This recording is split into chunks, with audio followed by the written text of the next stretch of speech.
বিসমিল্লাহির রহমানির রহিম। হযরতে আদম আলাইহিস সালামের সৃষ্টির কাহিনী এক ভিডিওতেই। প্রিয় দর্শক, আপনারা আদম আলাইহিস সালামের ছোট্ট ছোট্ট অনেক কাহিনী শুনেছেন, কিন্তু একসঙ্গে আদম আলাইহিস সালামের সৃষ্টির সমস্ত কাহিনী, বিশেষ করে আদম আলাইহিস সালামের সৃষ্টির সময় জমিন কেন মাটি দিতে চায়নি, হাওয়া আলাইহিস সালামকে মাটি দিয়ে সৃষ্টি করা হয়েছে নাকি অন্য কোনো জিনিস দিয়ে, আদম এবং হাওয়া আলাইহিস সালামের সৃষ্টির সময়ের বিশেষ কিছু গুরুত্বপূর্ণ আলোচনা।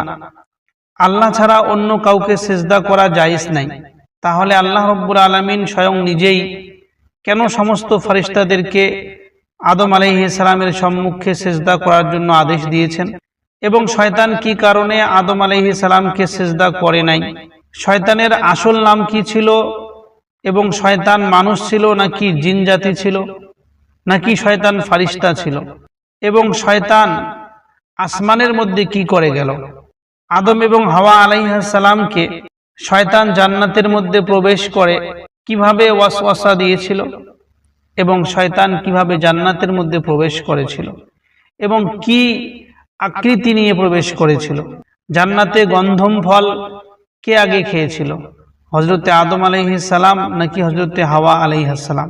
আদম আলাইহিস সালামের আয়ু ছিল 1000 বৎসর, কিন্তু তন্মধ্যে 40 বৎসর আদম আলাইহিস সালাম হযরতে দাউদ আলাইহিস সালামকে কেন দিয়েছিলেন, এবং আদম আলাইহিস সালাম তার আয়ুর 40 বছর অন্য কাউকে দেওয়ার ফলে 960 বছর জীবিত ছিলেন।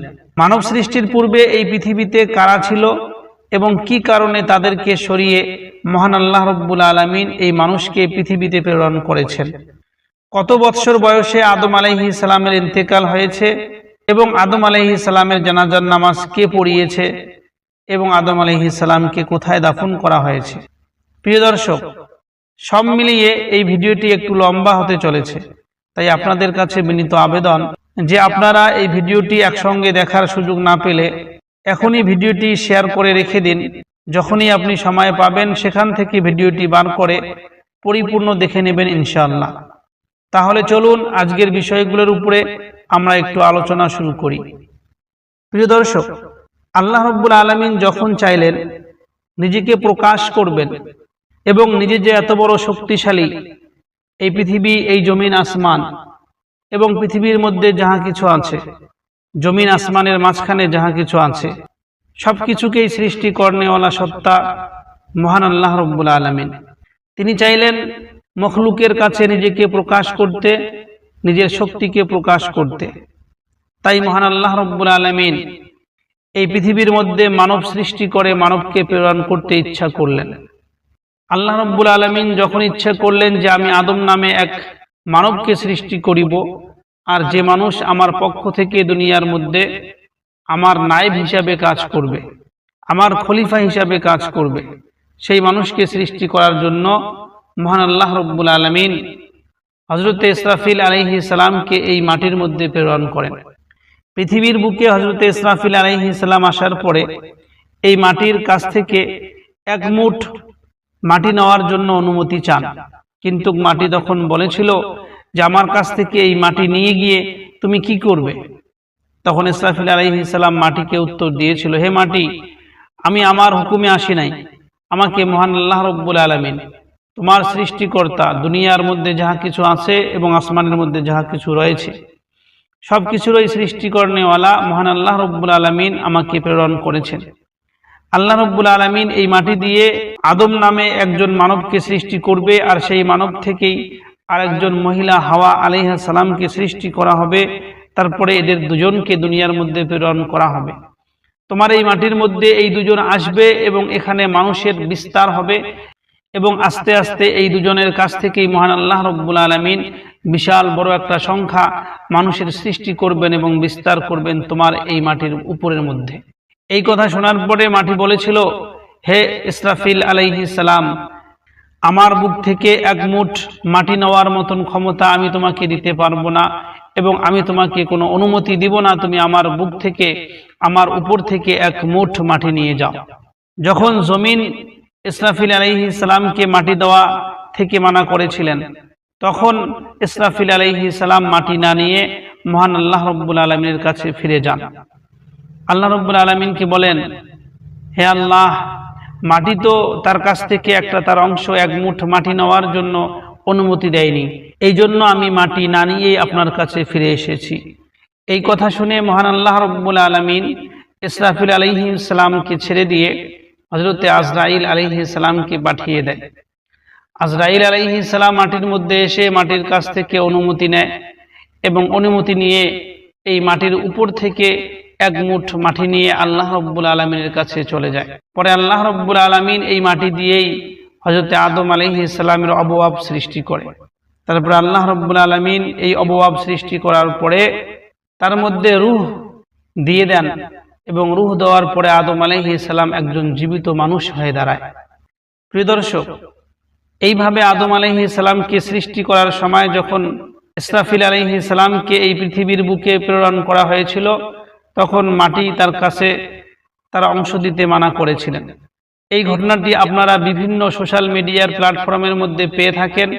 ইউটিউবের মধ্যে অনেক ভিডিও খুঁজলে আপনারা এই ঘটনা অবশ্যই পেয়ে যাবেন। তবে মনে রাখতে হবে, এই যে ঘটনাটি হযরতে আদম আলাইহিস সালামকে সৃষ্টি করার সময় মাটি তার অংশ দিতে মানা করেছেন, মাটি দিতে চায়নি, এই ঘটনাটি একেবারেই ভিত্তিহীন এবং কোনো সহিহ এবং মুস্তানাদ কিতাবের মধ্যে, কোনো গ্রহণযোগ্য কিতাবের মধ্যে, পুস্তকের মধ্যে এই ঘটনা পাওয়া যায় না। সাধারণ জ্ঞানে এটা আমরা ভালো করেই বুঝতে পারি। যখন আল্লাহ রাব্বুল আলামিন নিজেই হুকুম দিয়েছেন যে মাটি, তোমার মাটি দিয়ে দাও, যখন আল্লাহ রাব্বুল আলামিন নিজেই ইরাদা করেছেন যে এই মাটি দিয়ে আমি আদমকে সৃষ্টি করিব, তখন মাটির কি এই শক্তি আছে মহান আল্লাহ রাব্বুল আলামিনকে মানা করবে? সম্ভব নয়। এই জন্য প্রিয় দর্শক, এই ঘটনাটি কোথাও বা কোনো গ্রহণযোগ্য পুস্তকের মধ্যে পাওয়া যায় না, যদিও এই ঘটনাটি বিভিন্ন ইউটিউবের ভিডিও এবং সোশ্যাল মিডিয়ার মধ্যে আমরা পেয়ে থাকি। মনে রাখতে হবে, এই ঘটনাটি ভিত্তিহীন। যখন আদম আলাইহিস সালামকে আল্লাহ রাব্বুল আলামিন সৃষ্টি করেন, এরপরে সৃষ্টি করার পরে আদম আলাইহিস সালামের অবয়বের মধ্যে আল্লাহ রাব্বুল আলামিন রূহ দিয়ে দেন এবং আদম আলাইহিস সালাম একজন জীবিত মখলুক হয়ে যায়, মানব তৈরি হয়ে যায়। আদম আলাইহিস সালামকে আল্লাহ রাব্বুল আলামিন সমস্ত পৃথিবীর যাহা কিছু গাছপালা রয়েছে সমস্ত গাছপালার নাম শিখিয়ে দেয় এবং সমস্ত গাছপালার যত জ্ঞান হইতে পারে, পৃথিবীর সমস্ত গাছপালা কোন কোন কাজের মধ্যে ব্যবহার হবে, সমস্ত ব্যবহারগুলোও শিখিয়ে দেয়। তারপরে আল্লাহ রাব্বুল আলামিন আদম আলাইহিস সালামকে সমস্ত ফেরেশতাদের সম্মুখে দাঁড়িয়ে দেয়। তারপরে মহান আল্লাহ রাব্বুল আলামিন আদম আলাইহিস সালামকে সমস্ত ফেরেশতাদের সম্মুখে দাঁড়া করায় এবং আল্লাহ রাব্বুল আলামিন ফেরেশতাদেরকে জিজ্ঞাসা করে, হে আমার ফেরেশতারা, তোমরা পৃথিবীর যাহা কিছু আমি গাছপালা তৈরি করেছি, এই সমস্ত গাছপালার নাম কি তোমরা বলতে পারো? ফেরেশতারা বলে, হে আমার রব, আপনি যাহা কিছু আমাদেরকে শিখিয়েছেন তাহাই আমরা বলতে পারি, এর ঊর্ধ্বে আমরা কিছুই বলতে পারি না। এবং পৃথিবীর যত গাছপালা দেখা যায়, এই সমস্ত গাছপালার কি কি যে নাম আমরা তো বলতে পারি না। তখন আদম আলাইহিস সালামকে বলা হয়, হে আদম, তুমি এই সমস্ত ফেরেশতাদের সম্মুখে পৃথিবীর মধ্যে যত গাছপালা রয়েছে সমস্ত গাছপালার নাম বলে দাও। আদম আলাইহিস সালাম মহান আল্লাহ রাব্বুল আলামিনের হুকুমে পৃথিবীর সমস্ত গাছপালার নাম ফেরেশতাদের সম্মুখে বলে দেয়। এই শুনে ফেরেশতারা বলতে শুরু করে, হে আমার রব, হে মহান আল্লাহ রাব্বুল আলামিন, অবশ্যই আপনি যাহা কিছু আমাদেরকে শিখিয়েছেন এর থেকে আমরা বেশি কিছুই জানি না। এইভাবে আদম আলাইহিস সালামকে সমস্ত ফেরেশতাদের সম্মুখে সম্মান প্রদর্শন করা হয়। পরে যখন আদম আলাইহিস সালাম সমস্ত পৃথিবীর সমস্ত গাছপালার নাম বলে দেয়, পরে আল্লাহ রাব্বুল আলামিন সমস্ত ফেরেশতাদেরকে তথা শয়তানকে, যে আজাজিল ছিল সেও ফেরেশতাদের মাঝখানে ছিল, তাকেও হুকুম দেওয়া হয় যে তুমি ফেরেশতাদের সঙ্গে এই আদমকে সম্মান জানানোর জন্য সিজদা করো। পরে আল্লাহ রাব্বুল আলামিনের হুকুম পাওয়ার সঙ্গে সঙ্গে সমস্ত ফেরেশতারা আদম আলাইহিস সালামের সম্মুখে সিজদা করে ফেলে, কিন্তু শয়তান বা আজাজিল সে আল্লাহ রাব্বুল আলামিনের হুকুমকে অমান্য করে এবং আদম আলাইহিস সালামকে সিজদা করে না। তাহা দেখে আল্লাহ রাব্বুল আলামিন এই আজাজিলকে বলে, হে আজাজিল, তোমার কি হয়েছে, তুমি কেন আদমকে সিজদা করছো না?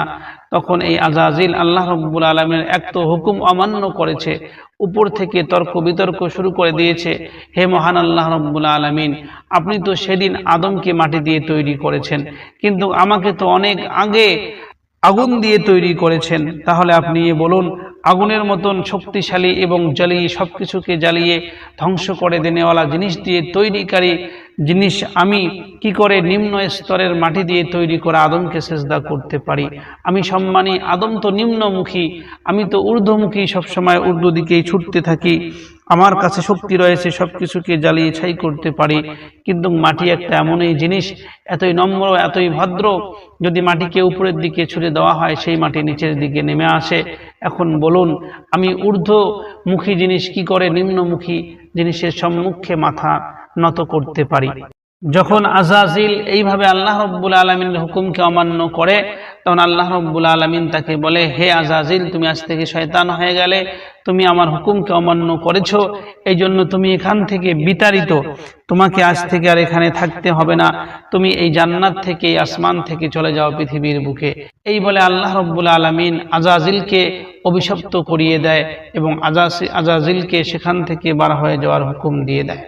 পরে আল্লাহ রাব্বুল আলামিন হযরত আদম আলাইহিস সালামকে জান্নাতের মধ্যে রেখে দেন। এখন জান্নাতের মধ্যে আদম আলাইহিস সালাম একাই থাকে, একাই তার ভালো লাগে না, তাই মহান আল্লাহ রাব্বুল আলামিন আদম আলাইহিস সালামের সঙ্গিনীর জন্য, তখন আদম আলাইহিস সালাম ঘুমিয়েছিলেন, এক জায়গার মধ্যে আদম আলাইহিস সালামের বাম পাজরের হাড় দিয়ে একটি মহিলাকে সৃষ্টি করা হয়, তার নাম ছিল আম্মা হাওয়া আলাইহিস সালাম, অর্থাৎ আদম আলাইহিস সালামের স্ত্রী হাওয়া আলাইহিস সালাম। এখন থেকে হাওয়া আলাইহিস সালাম আদম আলাইহিস সালামের সঙ্গে জান্নাতের মধ্যে থাকতে শুরু করেন। এইভাবে হাওয়া আলাইহিস সালামকে মাটি দিয়ে সৃষ্টি না করে মহান আল্লাহ রাব্বুল আলামিন আদম আলাইহিস সালামের বাম পাশের পাজরের হাড্ডি দিয়ে সৃষ্টি করেছেন। প্রিয় দর্শক, আল্লাহ ব্যতি রেখে অন্য কাউকে সিজদা করা এবং অন্য কারো সম্মুখে মাথা নত করা, এটা কোনোভাবেই জায়েজ নেই এবং চলে না, হারাম কাজ। কিন্তু মহান আল্লাহ রাব্বুল আলামিন আদম আলাইহিস সালামের সম্মুখে সমস্ত ফেরেশতাদেরকে কিভাবে সিজদা করতে বলেছেন। আদম আলাইহিস সালামের জন্য ফেরেশতাদের সিজদা ছিল, এটা আল্লাহ রাব্বুল আলামিনকে আমরা যেভাবে সিজদা করি ওইভাবে সিজদা নয়। একজন বান্দা এবং একজন গোলাম যেভাবে তার মালিকের সম্মুখে মাথা নত করে সিজদা জানায়, ঠিক ওইভাবে আদম আলাইহিস সালামের জন্য এই সিজদা ছিল না, বরং এই সিজদাটা ছিল সম্মানের সিজদা।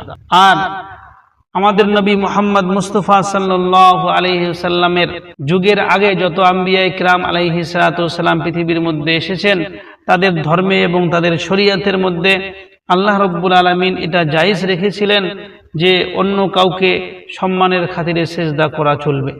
সেইভাবে আল্লাহ রাব্বুল আলামিন যে সমস্ত ফেরেশতাদেরকে আদমের সম্মুখে মাথা নত করে সিজদা করতে বলেছেন, এটা হলো সম্মানের খাতিরে সিজদা, একজন বান্দা এবং একজন মখলুক তার মালিককে সিজদা করার মতন নয়। এই জন্য এই সিজদার আল্লাহ রাব্বুল আলামিন হুকুম দিয়েছেন, এটা সম্মানের খাতিরে সিজদা, এটা প্রভু হিসাবে, আল্লাহ হিসাবে এবং সৃষ্টিকর্তা হিসাবে নয়। প্রিয় দর্শক, এই পৃথিবীতে যখন মানুষ ছিল না, তখন এই পৃথিবীর মধ্যে মহান আল্লাহ রাব্বুল আলামিন জিন সম্প্রদায়কে প্রেরণ করেছিলেন এবং জিন সম্প্রদায় এই পৃথিবীর মধ্যে বসবাস করতেছিল।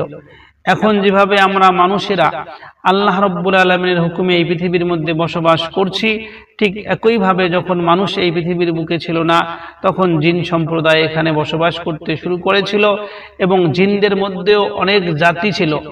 অনেক জিন ছিল মুসলমান যারা আল্লাহ রাব্বুল আলামিনকে মানতেন, এবং অনেক জিন এমন ছিল যারা মুসলমান নয়, কাফির ছিল, আল্লাহ রাব্বুল আলামিনকে মানেন না।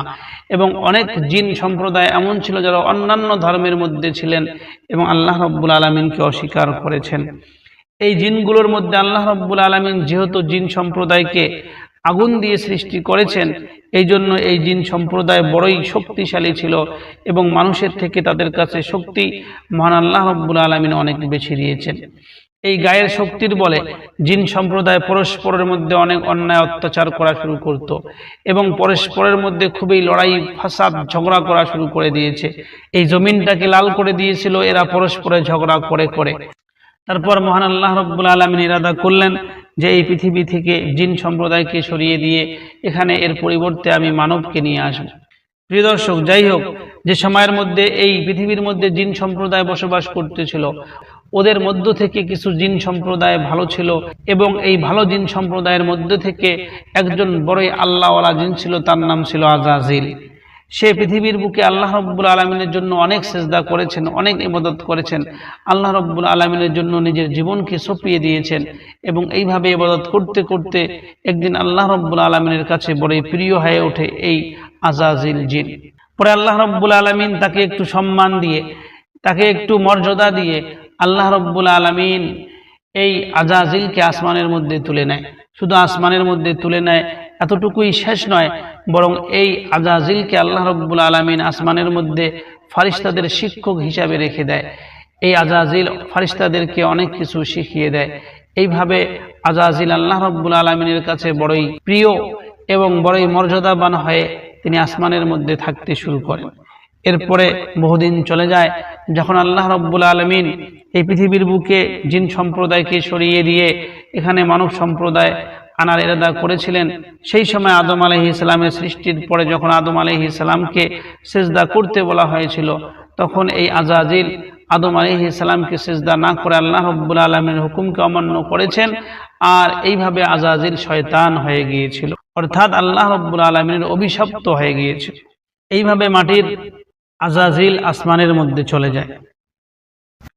প্রিয় দর্শক, যখন আদম আলাইহিস সালামকে সৃষ্টি করার পরে আদম আলাইহিস সালাম এবং আম্মা হাওয়া আলাইহিস সালামকে মহান আল্লাহ রব্বুল আলামিন জান্নাতের মধ্যে রেখেছিলেন, তখন জান্নাতের মধ্যে গন্ধম ফল শয়তান তার নিজের ওয়াসওয়াসা দিয়ে গন্ধম ফল খাইয়ে দিয়েছিলেন ওই আম্মা হাওয়া এবং আদম আলাইহিস সালামকে।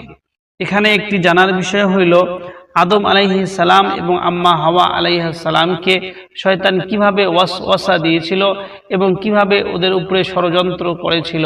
শয়তান তো বাইরে ছিল এবং আদম আলাইহিস সালাম এবং আম্মা হাওয়া আলাইহিস সালাম এরা তো জান্নাতের ভিতরের মধ্যে ছিল। কি আকারে এবং কিভাবে শয়তান ভিতরে চলে গিয়েছে। প্রিয় দর্শক, অনেক ভিডিওতে এবং অনেক আলোচনার মধ্যে আপনারা এই ঘটনা বারবার শুনেছেন যে শয়তান একটি সাপের আকার নিয়ে জান্নাতের মধ্যে প্রবেশ করেছে এবং জান্নাতের দারোয়ানকে ঠক দিয়ে, জান্নাতের দারোয়ানকে ধোঁকা দিয়ে সে জান্নাতের মধ্যে প্রবেশ করে আম্মা হাওয়া আলাইহিস সালামকে ষড়যন্ত্র দিয়েছে এবং আম্মা হাওয়া আলাইহিস সালামের উপরে সে ওয়াসওয়াসা দিয়েছিল। আর শয়তানের এই কুমন্ত্রণা দিয়ে আম্মা হাওয়া আলাইহিস সালাম ওই গন্ধম ফল খেয়েছিল। প্রিয় দর্শক, সত্যিকারের আলোচনার মধ্যে আপনারা হয়তো অনেক ভিডিওর মধ্যে কথা শুনেছেন যে শয়তান সাপের আকার নিয়ে জান্নাতের মধ্যে প্রবেশ করেছে। আসলে এই ঘটনার কোনো ভিত্তি নেই এবং কোনো গ্রহণযোগ্য এবং কোনো সত্যিকারের অথেন্টিক পুস্তকের মধ্যে এটা পাওয়া যায়নি যে শয়তান সাপের আকার নিয়ে জান্নাতের মধ্যে প্রবেশ করেছে। শয়তানকে আল্লাহ রাব্বুল আলামিন তো অতটুকু ক্ষমতা দিয়েই দিয়েছে যে দূর থেকে মানুষের মনের ভিতরে কুমন্ত্রণা দিতে পারে। ঠিক একইভাবে জান্নাতের ভিতরে প্রবেশ না করে শয়তান দূর থেকেই হযরতে আদম এবং হযরতে হাওয়া আলাইহিস সালামের মনের ভিতরে কুমন্ত্রণা দিয়েছিল। এর জন্য শয়তানকে জান্নাতের ভিতরে যাওয়ার কোনো প্রয়োজন নেই। নইলে আল্লাহ রাব্বুল আলামিন যিনি আলিমুল গায়েব সবকিছুই জানেন এবং আল্লাহ রাব্বুল আলামিন যাকে জান্নাতের দারোয়ান বানিয়েছেন সে কোনো সাধারণ দারোয়ান নাকি যে তাকে ধোঁকা দেওয়া সম্ভব হবে এবং তাকে ধোঁকা দিয়ে জান্নাতের ভিতরে ঢোকা সম্ভব হবে? এটা কোনোভাবেই সম্ভব নয়। বরং আল্লাহ রাব্বুল আলামিন শয়তানকে এতটুকু ক্ষমতা দিয়েছেন যে সে জান্নাতের বাইরে থেকেই মানুষের মনের ভিতরে কুমন্ত্রণা দিতে পারেন। এইভাবে শয়তান জান্নাতের বাইরে থেকে আম্মা হাওয়া এবং আদম আলাইহিস সালামকে কুমন্ত্রণা দিয়েছেন। এর ফলে আম্মা হাওয়া আগে ওই গন্ধম ফল খেয়ে নিয়েছিলেন, তারপরে আদম আলাইহিস সালাম গন্ধম ফল খেয়ে নিয়েছিলেন।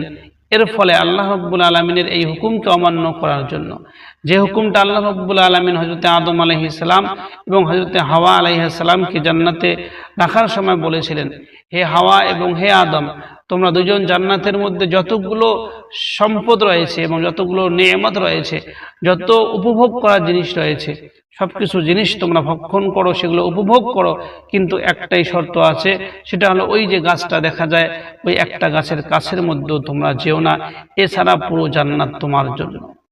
কিন্তু শয়তান যখন কুমন্ত্রণা দেয়, আদম এবং হাওয়া আলাইহিস সালাম ওই গাছটার কাছেই চলে যান। শয়তান এখানে কুমন্ত্রণা দিয়েছিল, হে হাওয়া, তুমি কি জানো না যে আল্লাহ রাব্বুল আলামিন তোমাদেরকে এই জান্নাতের মধ্যে রেখেছেন, জান্নাতের সমস্ত ফল এবং সমস্ত খানা তোমরা উপভোগ করতে পারো, কিন্তু ওই গাছটার কাছে কেন যেতে মানা করেছেন সেটা কি কখনো চিন্তা করেছো? তারপরে নিজেই শয়তান বলে থাকে যে ওই গাছ থেকে এই জন্য মহান আল্লাহ রাব্বুল আলামিন তোমাদেরকে মানা করেছেন যে ওই গাছের ফল খাওয়ার সঙ্গে সঙ্গে একজন জান্নাতি মানুষ অমর হয়ে যায় এবং জান্নাতের মধ্যে চিরদিন থেকে যায়।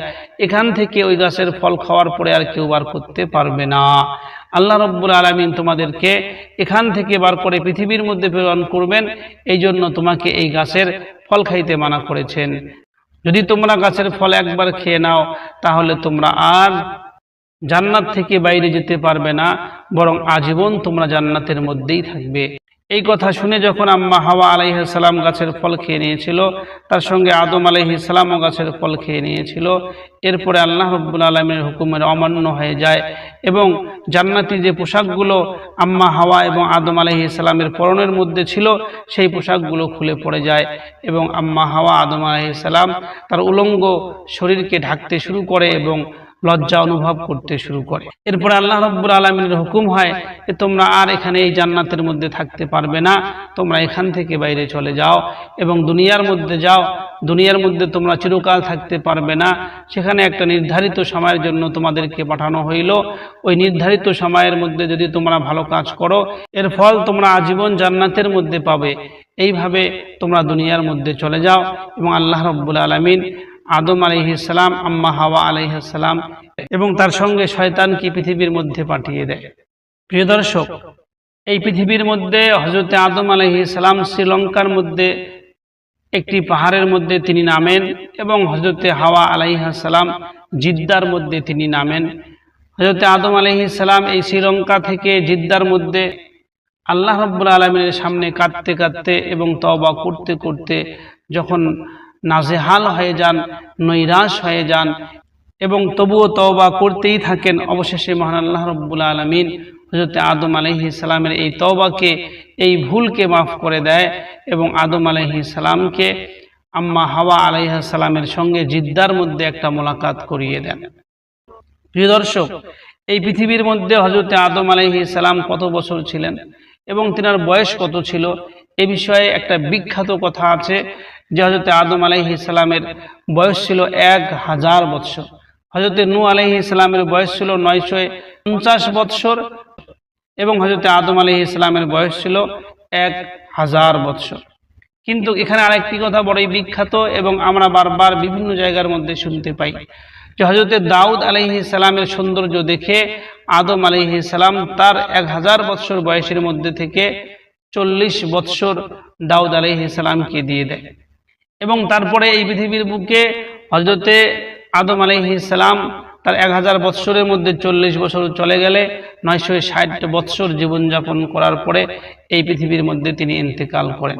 প্রিয় দর্শক, কিন্তু মনে রাখতে হবে এই যে আদম আলাইহিস সালামের বয়সের মধ্য থেকে 40 বছর বয়স দাউদ আলাইহিস সালামকে দিয়ে দেওয়ার এই কথাটা, এটা যদিও বিভিন্ন সোশ্যাল মিডিয়ার ভিডিওর মধ্যে আমরা দেখতে পাই, কেননা সোশ্যাল মিডিয়ার ভিডিওর মধ্যে যে যেটা পারে, যতটুকু পারে, যাহা কিছু পারে সব কিছুই তুলে দেয়।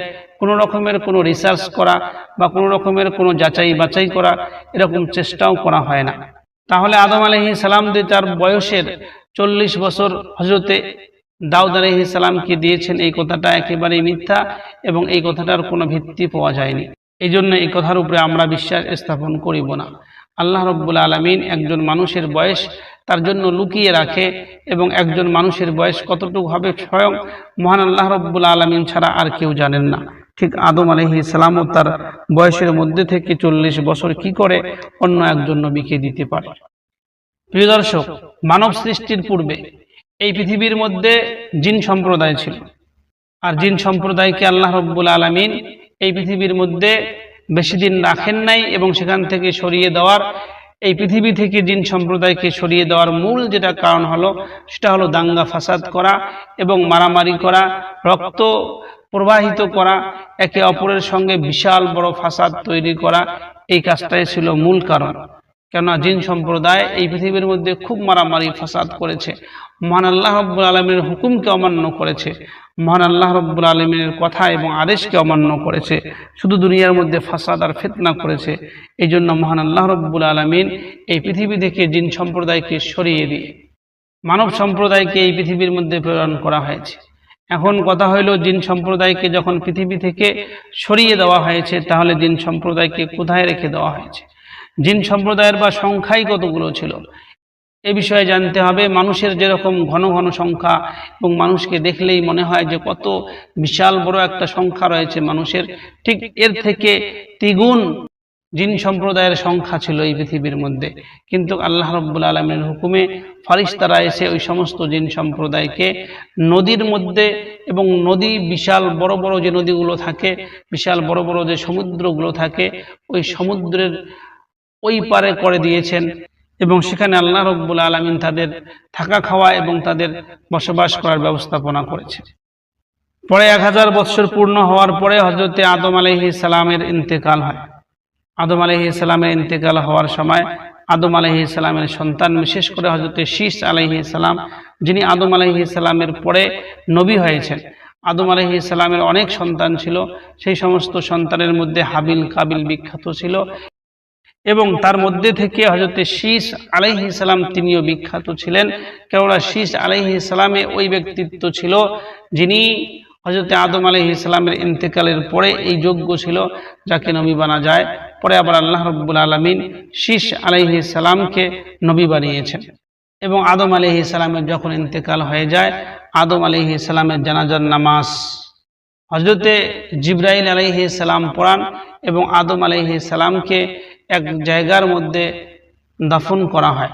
আদম আলাইহিস সালামের কবর কোথায় রয়েছে এ বিষয়ে অনেক খোঁজাখুঁজি করার পরেও সঠিক তথ্য পাওয়া যায়নি যে আদম আলাইহিস সালামের কবর কোথায় রাখা হয়েছে এবং কোথায় রয়েছে, কোথাও এটা খুঁজে পাওয়া যায়নি।